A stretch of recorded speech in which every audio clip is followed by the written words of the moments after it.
The University of Missouri is home to numerous labs, but the Department of Human Development and Family Science, or HDFS, is perhaps one of the most extensive and historic that you can find. From education to research, HDFS focuses on the science of being human through interactions with family members, teachers, schools, peers, social media, and romantic partners. I'm Rachael Norden, and in this episode of Thinking Out Loud, I continue my conversation with Dr. Kale Monk, Associate Professor at HDFS, on relationships, the good, the bad, and the lonely. It almost feels like we unpack an episode of Friends, the Ross and Rachael effect, if you will, when couples take a break, get back together, or don't, and how to navigate the natural feelings of loneliness and identity change that can come from the harder aspects of our relationships. Plus, some new resources for members of rural communities here in Missouri with the new ShowMe Connection project. Lots to cover, so let's get into it.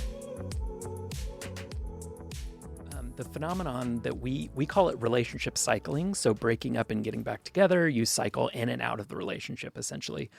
Some folks refer to it as on-again, off-again relationships. So we typically find that around 40% of young adults in particular, daters will have broken up and gotten back together at least once in their current relationship.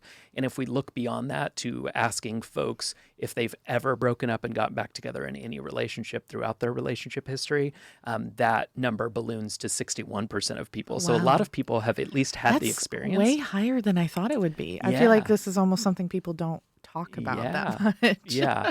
And you know what? Sometimes there's disagreement between partners. One partner might say, we've broken up and got back together. And the other one's like, no, we've been stably together the whole time. So that also shows kind of a breakdown in communication and maybe a misunderstanding of what, for example, taking a break means. And so for some folks, that may mean, well, we're still together. We're just having some space right now. Sure. Whereas other people see it as an actual break in the relationship, a change in relationship status, even if that's temporary. Interesting.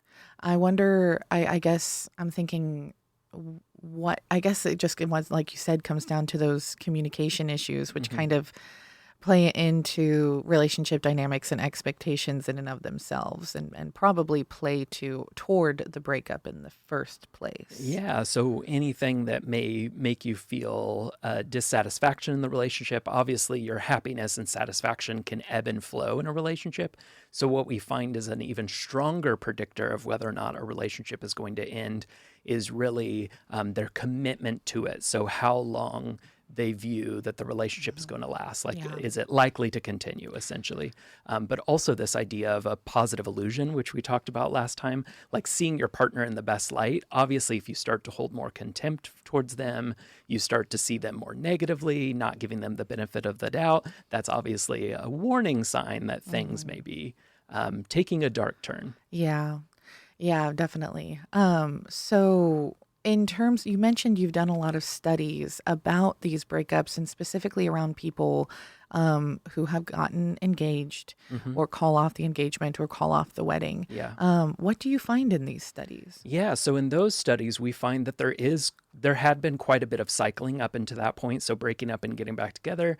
And obviously there were some folks who had been stably together the whole time, but this was sort of their opportunity to reassess the relationship. So a lot of the folks who are having what we call premarital hesitation, they took a break. And for some of them, maybe they even returned the ring and just say, I need some space to think about things. And they really took that time to reevaluate the relationship and reconsider some of the concerns that they had before. But what was most impactful and what we saw led to folks, the reason why they felt like they ultimately made the decision to not continue the relationship was this reflection into the future. So there was something that they did, for example, maybe picking out a wedding dress, picking out the music that they would walk down the aisle to. And that helped them visualize the future and recognize, okay, in a few months, I'm going to be walking down the aisle and the person I'm walking towards isn't the person who I want to be with. Or maybe they look even further into the future and they say, okay, if my partner's like this now, can I imagine what they're going to be like when we have that legal marriage that makes it even harder to leave this relationship? And so that's really one of the main reasons we wanted to study this, is because we know a lot about breakup during dating and we know about divorce and marriage. But obviously, when you're married, it's harder to leave that relationship because you have all these legal and financial constraints. And so some people just stay in a relationship that's not fulfilling.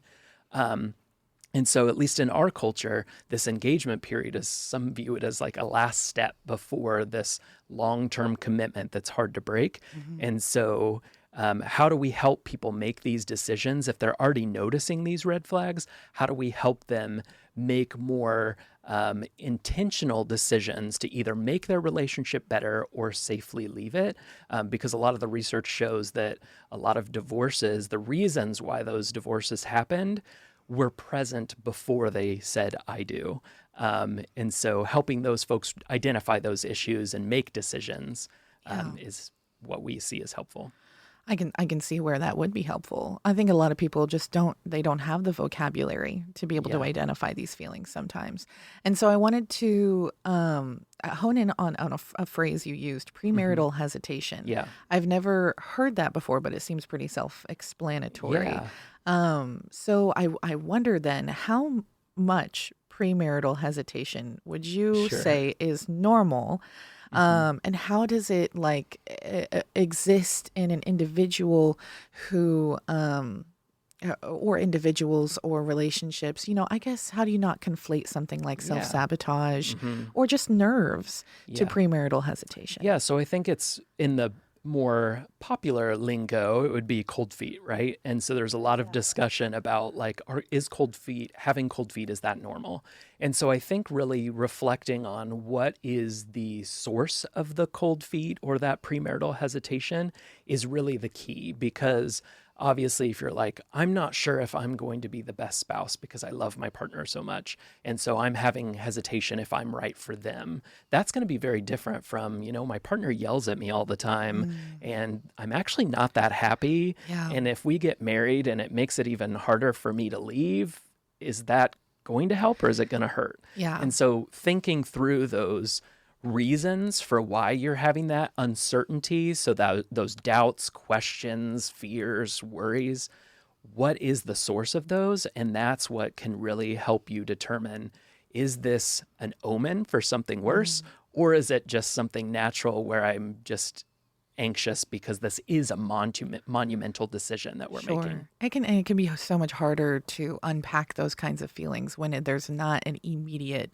obvious, oh no kind of situation, when it's just like, man, there's a vibe here that I'm just not really clocking into. Yeah. Those can be pretty hard to unpack. Yeah. And that distinction is very similar to the decision to either return to a relationship that ended or have it be permanently ended.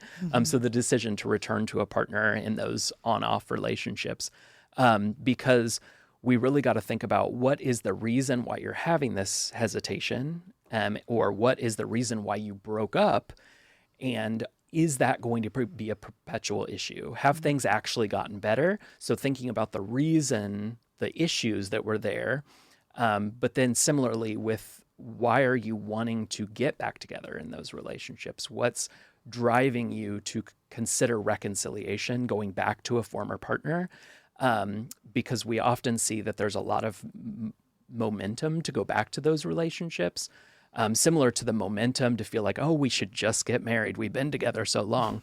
And so we kind of cluster those in two different groups, where it's reasons related to obligation. Like, I feel like I need to go back to my partner because we've been together so long, or we own a house together, or, I have invested so much effort. All those things may not be the best motivation for returning to a relationship. It's more, we refer to that as constraint motivation or obligation, whereas we want to see, or we would hope to see, more dedication to the relationship. Like, I want to get back with this person because I realize that I don't want to live without them. I love them. I have these lingering feelings. And so those two considerations are really important when thinking about continuing on a relationship or returning to a relationship. Yeah. So, kind of taking what you just shared and pivoting sort of to a lens of the feelings that an individual might have Mm-hmm. pre or post of a breakup, particularly around something like loneliness. Yeah. I feel like loneliness is, or a fear of loneliness Mm-hmm. might be a Yeah. reason that someone stays in a relationship that's not Yeah. right for them. There's a whole concept that folks study called fear of being single because people feel like it's going to be lonely. So a lot of people stay in bad relationships because they're afraid that there's nothing better out there or there's no alternative.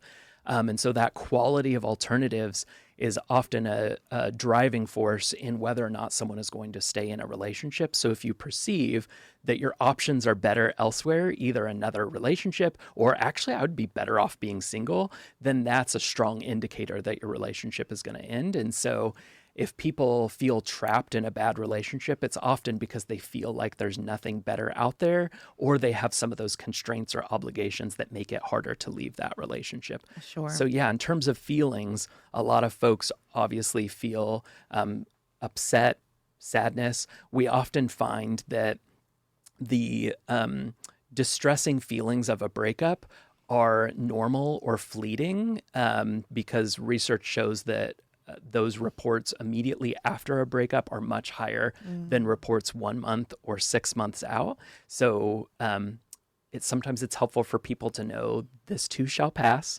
Obviously, we don't want to be dismissive of people's feelings because it is distressing. It's the loss of a relationship. People compare it to a death, right?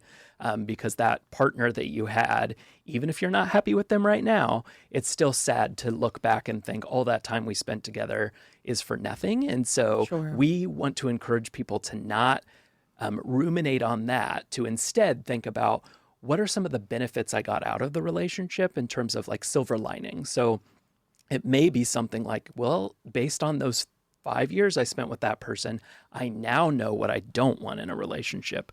So then we don't feel that distress or that like sunk cost where I've invested so much into this. I might as well go back to it, right? Right. And so those distress feelings can definitely come up. And yes, loneliness, feeling isolated, that fear of being isolated if you leave a relationship is definitely something that can happen and can be a driving force. It sounds like it's really important to have or to make space for yourself to have a really quality grieving process at the end of it. Because you're not just grieving the other person, you're grieving who you were in the relationship too. And because it can be isolating because not only are you losing that partner, oftentimes we see that we lose some of our support network because they were their friends of the former partner before they met me. And so I hang out with them all the time, but they're going to hang out with my former partner and it's awkward if we interact. So we sometimes lose folks more than just our partners. And so that could be really tricky. So it's important to find your support network. It could be really tempting to want to be alone. And that's okay to be in solitude for a period of time. But as humans, we're not made to be alone forever. And so we want to make sure that we have a solid support network so that we don't feel that loneliness creep in, which is essentially a difference between the number and quality of relationships we have and the number or quality of relationships that we desire, that we want to have. So I think it's important to distinguish between social isolation and loneliness because people can be surrounded by folks and still feel lonely. They can be married and still feel lonely. And so that's I such an think that's important helpful. distinction. Yeah. Thank you for making that distinction. So I guess kind of on that note, before we got started, you had mentioned that some workshops were coming up Yes. around this topic. Could you share more information on that? Yeah, so we have a program recognizing that loneliness is a major health concern. So folks who feel lonely, they have less quality sleep. They're more likely to stay in a hospital longer or be readmitted to a hospital due to a condition or an injury because they don't feel like they don't have that support back home. It also affects our immune system. And so research shows that we can have more inflammation and more stress hormones, which make us more susceptible to illness. We actually heal more slowly when we feel lonely. And so all those reasons show how vital it is to have social connection, or at least to feel that connection with other people. And so we see that around 30% of US adults have reported being lonely at least once a week in the past year, which is a lot of people. And so recognizing all those issues, we secured funding from USDA, and we are using the University of Missouri Extension to provide programs that sort of target some of the major sources of intervention for loneliness and social isolation. So we have an intro class that we're calling Healing Together, where we have folks come. It's a virtual class where they can take it at no cost, and it provides information about the importance of social connection, helps them brainstorm ways that they could become more socially connected, but also be an ambassador for their community to identify and help folks who are in their community who might be socially isolated and or lonely. And so that intro class is sort of the pathway to some of the other classes that we have in Extension. And so particularly for folks in rural areas, they can take classes that are targeting, for example, one of the main targets is making sure that we have social connection, like access to other people. So we have physical activity classes, for example, Stay Strong, Stay Healthy, Tai Chi, that bring folks together in person and help them build their physical strength, get in shape, prevent falls, those sorts of goals. But people report staying in those classes because they make friends. And so that's a part of the program as well. Then another source of support that we want to target is increasing support, because obviously, again, you can be surrounded by people, but if you don't feel that connection or that support, they may not be doing a lot of good. It's more about quality than quantity. And so we want to increase that social support, but also the skills that people have, the social skills, so that they can maintain their relationships. So we have some relationship education classes. One of the options is Show Me Healthy Relationships, which I know folks have come on the show to talk about. It's come to my mind a few times during this conversation. So that's a part of it as well. And then one of the major sources of loneliness is sort of these, what we call maladaptive social cognitions. It's essentially the ways that we think about social connections. So these are those thoughts that are maybe negative, like, oh, no one really cares about me. They're just being nice. I probably wouldn't make a good friend. They don't actually like me. Those sort of thoughts and doubts that creep into our mind is something that's also important to address. So we have some mental health programming as well. And so, like I said, anyone can take part in MU extension programming, but this grant specifically focuses on rural adults. And so if folks who are qualified can reach out to us to see if they're eligible to take part in these classes at no cost. But again, folks in urban areas, for example, there's still opportunities to take these same extension classes through other venues or avenues. Okay, so so it sounds like this education is free, and the folks in the rural areas just need to reach out to you. Yeah. So how do they contact you? Yeah. So our project manager is Candace Rodman, and I can definitely provide her email to link in the show notes for this.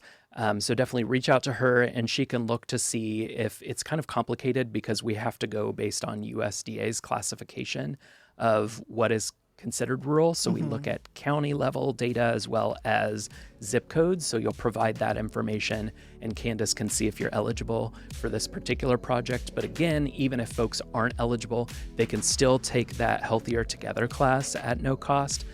Some of those other extension classes might have a cost, but people are eligible to take them.